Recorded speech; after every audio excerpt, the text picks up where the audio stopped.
ظاهرة الكلاب. هاد المخلوق هذا من مده هذيك كنت باغي ندوي عليه. انتم شوفوا ليه في وجهه مخلوق اللي مظلوم اعلاميا. الا تاملتي فيه غيبانوا لك بزاف ديال الحوايج. تخيل ان المغرب والتنظيم ديال كاس العالم وانها تتقد البنيه التحتيه والملاعب وكل شيء خرج لهم هذا المخلوق هذا المسكين من الجنب. وبزاف ديال الناس حول العالم كيحتجوا على الطريقه اللي كيتعامل بها المغرب مع الكلاب، لدرجه في الماتش ديال الوداد في كاس العالم دخل واحد من الجمهور الوسط تيران وهز اللافته اللي فيها بركه ما تيروا في الكلاب، حيت هذه وحده من الطرق اللي كيستعملها المغرب باش يتهنى من الظاهره هذه ديال الكلاب. دونك هذا المخلوق هذا اللي تيبان لنا غير هبيل في الزنقه راه قادر يلعب بالسمعه ديال البلاد على كدا. داكشي علاش غنتاملوا فيه في هذا الفيديو هذا وغادي ندويو على المهم غندويو على كل شيء كاع.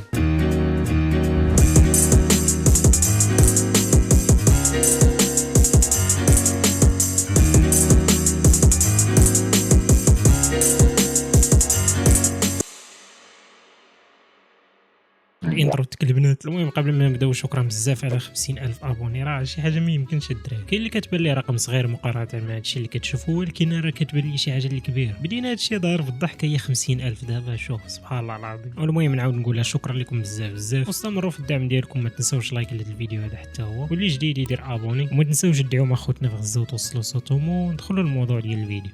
تخيلوا ان التدجين ديال الكلاب والعلاقه ديال الانسان بهم بدات ما بين 20 و 40 الف سنه. هادشي هذا اللي كيخلي الكلاب هو اقدم حيوان اليف ارتبط بالانسان، وهادشي هذا اللي تبتته الادله الاثريه اللي تلقاو مثلا في اوروبا في روسيا والمانيا وحتى في اسيا في الصين اللي كترجع لديك الفتره اللي قلنا. هادشي هذا من العهد الحجري وحتى الحضارات الاولى اللي بانوا من بعد، بحال حضارات ما بين النهرين ومصر القديمه. كان الكلب جزء من الثقافه ديالهم وكانوا كيعتمدوا عليه بزاف في الحياه اليوميه ديالهم، وحتى الكلب كيعتمد عليهم ولا الارتباط ديالو بالانسان كبير وما يقدرش يتفارق معاه. هاد العلاقه الطويله مع مرور السنين بدلت في الكلاب شحال من حاجه، من انهم كانوا دياب تقربوا للبشر في العصر الحجري. الديب اللي كنعرفوه حيوان مفترس وكيعتمد بزاف في النظام الغذائي ديالو على اللحم. مع مرور السنين ديال العيش مع البشر ولاو الكلاب ديال اليوم كياكلوا الخبز كارمو والدواز، وكياكلوا الدواز وبطاطا وكيتبننوا بها، ماشي تياكلوا غير باش يعيشوا، ياكلوا نقديو واش ما كانوا صح. حتى انهم حتى هما ولا عندهم الحلم ديال الغربه. هذا موضوع اخر ثاني غادي ندوي عليه، ولكن بالرجوع هاد الكلاب هادو راه خرجات عليهم الحياه مع البشر لواحد الدرجه اللي ما يمكنش. انا من ديما كنت كنتسائل تنقول علاش الدوله عندها هذا المشكل الكبير بانها تخلص من الكلاب. هاد الكلاب هادو اللي كيبقاو يضروا في الشارع كيخسروا الديكور، كينشروا الامراض، كيهددوا السلامه ديال المواطنين. كنت كنقول علاش ما نجمعوا هاد الكلاب هادو كاملين ونحطوهم في المكان الطبيعي ديالهم، نحطوهم مثلا في الجبال والغابات في الاماكن اللي بعيدين على البنادم، تما غادي يساهموا في التوازن الطبيعي. علاش كيما كنعرفوا في المغرب نقرضوا بزاف ديال الحيوانات المفترسه. الحلوف مثلا دابا منتشر بواحد الطريقه اللي كبيره في الجبال والغابات، ما لقاش اللي يفترس. على الاقل الكلاب غادي يربطوا هاد السلسله الغذائيه. ولكن على بناتي تعول على هاد الكلاب هادو وباردين الكتاف الاسكا دجاجه ما ينوضوهاش على بيض.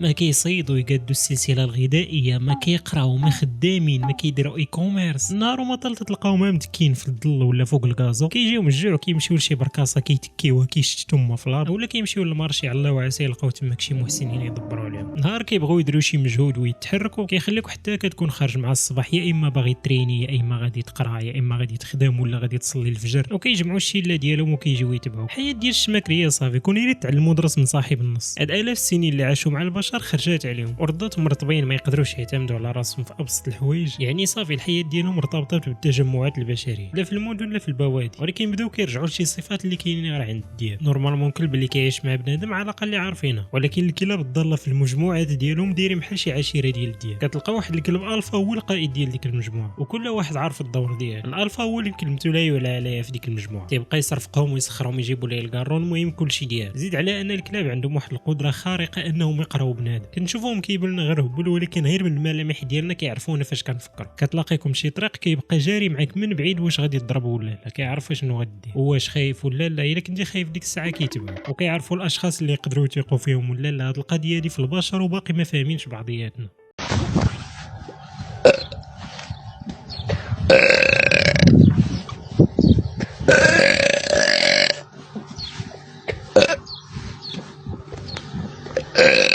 وهو ماشي ديما يقدروا يفهموا واش تيفكر فيه هذا الكائن البشري. اللي خصنا نعرفوا ان الظاهره ديال الكلاب الضاله ماشي الغلط ديالهم هما، الغلط ديالنا حنا. هذا الكائن هذا اللي تاق فينا واعتمدنا عليه واعتمد علينا الالاف السنين حتى بدلنا الطبيعه ديالته. ما غاديش نجيو في واحد الوقت اللي حتى ولا الامن والامان ما بقيناش كنعتمدوا على الصيد بزاف، والكلاب الدور ديالهم قل في حياتنا ما بقاش ضروري، ونجيو نقول لهم صافي تهلاو ما بقيناش باغيينكم. نفس الشيء كينطبق على الحمير، حتى هما اللي ولاو غير تيضروا في شي بلايص ما بقاوش كيستعملوهم بنادم، والمشاش حتى هما. ولكن المشاش مشاش حاله خاصه، مشاش مساخيط واخا هكاك راه مطورين بزاف، كاين تعاطف معاهم اكثر من اي حيوان اخر، كيقدروا يتخشوا وسط بنادم عادي، المسافه بينهم وبين بنادم قصيره بزاف ماشي بحال الكلاب، المشاش تقدر تخرج غير في دربكم تلقاهم كثار غير حدا الباب ديال داركم، يقدروا كاع يدخلوا للدار ويخرجوا بحال الا كلشي ديالهم وانت راه مربيهم ما والو، كتلقاهم تيتلحسوا على بنادم في المحلابات ولا حدا الحوانت، كتقدر تلقاهم كاع وسط الجوامع وعادي، الوجود ديالهم كي كاينين كي ما كاينينش ما كيضرونجي حتى واحد، ودغيا كيدبروا في ماكله نقيه اللي الناس كيجيبوها ليهم، كتلقى الماء محطوط ليهم والكروكيت غير مشتت في الزناقي، بنادم ما تيجيب واحد حتى انهم ما كيفلتوش شي فرصه الا بانت لهم شي طوبه ولا شي حمامه عيانه، كيقدروا يصيدوا ويرجعوا للطبيعه ديالهم في اي وقت، بالروج ولا مشاش خص يتعاد فيهم النظر، راه تيديروا ديك الهبله زعما ديال حنا راه غير حيوانات ما عارفينش، الا تاملتي فيهم تلقاهم مطورين بزاف كثار من القياس وقليل اللي عايق بهاد البلانات، بينما المسافه اللي كاينه بين الكلاب وبنادم كتلقاها بعيده، كتلقاهم مجموعين على شي بركاصه في ديك البلاصه اللي تيكون فيها الشوك اللي كاينه في اي بلاصه في المغرب، مقارنه مع المشاش الا حليتي الباب ديال داركم ولقيتي 4 المشاش متكين تجيك عاديه تقدر تكمل الطريق وعادي، اما الا حليتي الباب ديال داركم ولقيتي 4 ديال الكلاب متكين تماك غتحس براسك بحال ساكن في شي زباله وغادي تجري عليهم. واش فهمتوا العنصريه والتهميش اللي كيعيشوا الكلاب مساكن في هاد البلاد؟ داكشي علاش شفناهم بغا يخويو كاع ويقصدوا ما وراء البحار، وكاملكم شفتوا القصه ديال اشهر كلب دابا في المغرب، وبالنسبه اللي ما عارفاش هاد الكلب هذا كانوا دايزين شي كور بالبيكالات غاديين وكيستكشفوا المغرب بالبيكالات ديالهم، مشاو لزاكوره وتلاقاو مع واحد الكلب اولا هو راه كلبه وكان ظريف معاهم بقى كيلعب معاهم وكل شيء، وفاش تحركوا بقى تابعهم من واحد المسافه ديال 100 كيلومتر و100 كيلومتر راه في زاكوره راه الصحراء والشمس اطرف الخبز صعيب هاد البلاد. المهم فاش وصلت معاهم ديك المسافه داروا لها ثقاشر في رجليها وكملات معاهم الطريق، ومورا قرروا انهم يديوها معاهم لينا سيدي غيديوها داو معاهم اليوكي من زاكوره اللي الحراره 2000 والشمس والعبره اليوكي اللي ديما الضبابه والشتاء والبريمير ليغ، سبحان مبدل الاحوال كله فين مكتاب لي رزق، راه خاص غير يكون قلبك ابيض ما تكونش خايب وكتحسد بنادم. انتم شوفوا الجروب اللي دوين عليه في الفيديو اللي فات بغا يدبروا لي على شي مونتيف باش يرجعوا يريفوا لي للمغرب، بنادم حاسد كل حيتاش هو دبر على كوريو وهما لا، هادشي هذا تدور العالم كامل ولكن تلقاها في المغرب. المشكله الطغرا هادي وهاد القصه ديال النجاح ديال هاد الكلب هادي انتشرت بين الحيوانات كاملين في المغرب كيفاش الله اعلم. شفت واحد الريل ديال واحد الحمار تابع واحد الكوري فوق البيكال، هذا مطبق القاعده ديريكت فين ما يبان لك شي كوري فوق البيكال تبعو، الكلاب فين ما بان لهم شي كوري كيتلصقوا فيه كيبقاو تابعينه، طرف الخبز راه هذا مالو الدري شحال الحاله. انا والله حتى سؤال صعيب راه كيفاش انتشرت الخبار بيناتهم، واش عندهم شي سيرفر ديسكورد كيهضروا فيه كيتجمعوا على الطغرات وكذا، واش عندهم شي تليفونات عظم ما فهمتش كيفاش، كيبان لي عاد يديروا هاد الهبله هادي باش ما يمشيوش حتى هما يقراو ويكبروا يخدموا يخلصوا الضريبه ويحسنوا، راه ما فهمتش. ولكن الواقع المؤلم هو هاد البلاد هادي شو الحاله اللي وصلت لها، وكل شيء بغى يخويها لا انس لا جين لا حيوان وحتى واحد ما بغى يبقى فيها صح. والله حتى امجن بلاد في العالم وهذا الشيء هذا والله ما كيضحك، كل شيء دابا بغى يخوي البلاد يحسن الوضعيه ديالته. دابا بحال هاد الكلب هذا غادي يدوز واحد 3 سنين ولا 4 سنين غادي يرجع للمغرب، غادي يشري شي بارطمون في بورغون، غادي يرجع بالطوموبيله اللي دربهم في زاكوره، غادي يلقى الكلاب تماك غير متكين الوضعيه ما مبدله ما والو نفس الشيء، عاطينا غير الجوانات 1 اكس بيت ما بغاو يديروا والو، على الاقل بعدا راه هي نقدات راسها، راه كنشوف فيديوهات ديالها تماك راه بخير وكل شيء واعر، يمكن الا كانت تتنعس وتحلم ما عمرها حلمت شي حلمه انها غتعيش بحال هكاك. الكلاب حيدوا منكم الحسد وقولوا الله يزيدها باش نتوما يسهل عليكم الله وتوليو بحال. وعلى العموم خصنا نحسوا بهاد الحيوانات هادو، لا الكلاب الضاله ونتفهموا كيفاش تيفكروا حتى هما وكيفاش عايشين، لا دوك وجوه الكلاب اللي كيربيوهم وكيتعداو عليهم. بالله عليكم اللي كيربيو هاسكي كيربيو في مراكش ولا في زاكوره النيت والحراره 50،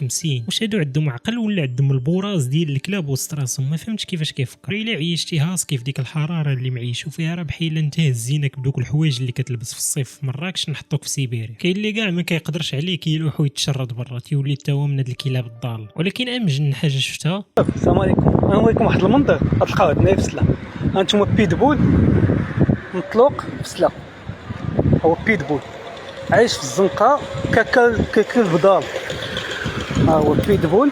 دابا اللي كنعرفوا كاملين الا كانوا قاصدينك بزاف ديال الكلاب وجايين ليك نورمالمون الحاجه اللي خصك دير هي توقف في بلاصتك وما تبينش بالله راك خايف، تيدوروا كدير الوقفه ديال بيانكام وكتبقى تغوت عليهم وكتجي تقصدهم نتايا صافي ديك الساعه كيتشتتوا وكيمشيو. هذه هي الاستراتيجيه اللي كتخدم مع الكلاب البلديين اللي كنعرفوا كاملين. تخيل انك تكون سيء الحظ وتلاقى مع بيتبول بحال هذا، غادي توقف ودير راسك ما خايف زعما باش تخلعوه هو ويهرب، وفي ديك اللحظه فاش وقفتي ليه صافي كتبتي على راسك انك غادي تطير لك شي يد ولا رجل. راه بيتبول هذا عندك جوج احتمالات لا ثالث لهم، الا كان نتابعك تلقى شي طريقه تهرب، ماشي غير تهرب تجري حيتاش ما تقدرش تسبقو، يا اما تطلع لشي شجره، يا اما تدخل لشي بلاصه المهم تشوف كيدير، يا اما غادي يشدك وغادي يطير لك شي يد ولا رجل باغي يبقى عضك ما غاديش يطلق منه. ونتمنى حتى واحد ما يطيح في هذه السيتياسيون هذه، ونتمنى كذلك انكم تعرفوا كيفاش تعاملوا مع هاد الحيوانات الضاله اللي كثار دابا في الشارع. ماشي اي كلب ولا مش غادي تشوفو غادي تبقى تلعب معاه ودير معاه واحد الكونتاكت ديريكت، حيت يقدروا يكونوا هازين الفيروس ديال السعر، وهذا الفيروس هذا راه خطير لواحد الدرجه اللي ما يمكنش غير الاعراض ديالو الا سمعتيهم غادي تجيك تبوريش، علاش هذا الفيروس هذا كيمشي لك ديريكت للدماغ وكيبقى يتحكم فيه لدرجه انك كتولي تشوف الماء كتخاف منه، ما تقدر تشرب ما تغسل ما دير حتى حاجه، وكتبقى في هذه الحاله هذه حتى كتموت. لذلك الله يجازيكم بخير، ما بغينا حتى واحد يطيح في هذه الحاله هذه. حتى انا كان في هذه القضيه اي مش ولا كلب كنشوفو كنبقى نلعب معاه وخاصه المشاش، ولكن مني شفت هذا المرض هذا مزيان وعرفت الاعراض ديالو وعرفت كيفاش يقدر ينتقل صافي حيدت هذه القاعده هذه منه. ولا قدر الله ولا مشى حتى عندك شي كلب مثلا سير ديريكت قصد السبيطار يدقوا لك الباب، ما تعطلش عليها في البلاصه سير قصد السبيطار. هادشي هذا بعدا الا ما لقيتيش حتى واحد فيه ولا بقيتي كتسنى حتى ل 2027 شاد النوبه تماك. وهذا موضوع اخر اللي قول لي الا بغيتو ندوي عليه، هو هذا الموضوع ديال الزليجيه وهادشي هذا اللي نغير دابا. وهذا ما كان بالمناسبه ديال 50,000 ابوني، تقدر في اي لحظه تبدل لي دونتيتي ديال لاشين ماشي الكونتنت، وهادشي هذا ديجا قلتو في هذا الفيديو هذا نقدر نبدل البروفيل المهم افاتار باش كنخدم، وفي اي لحظه نقدر نغفل لكم بهذه القضيه هذه. والمهم غادي نقولها لكم في انستغرام اللي هو هذا، وصافي هذا ما كان. تهلاو في راسكم، تهلاو في والديكم، ونشوفكم في الفيديو الجاي.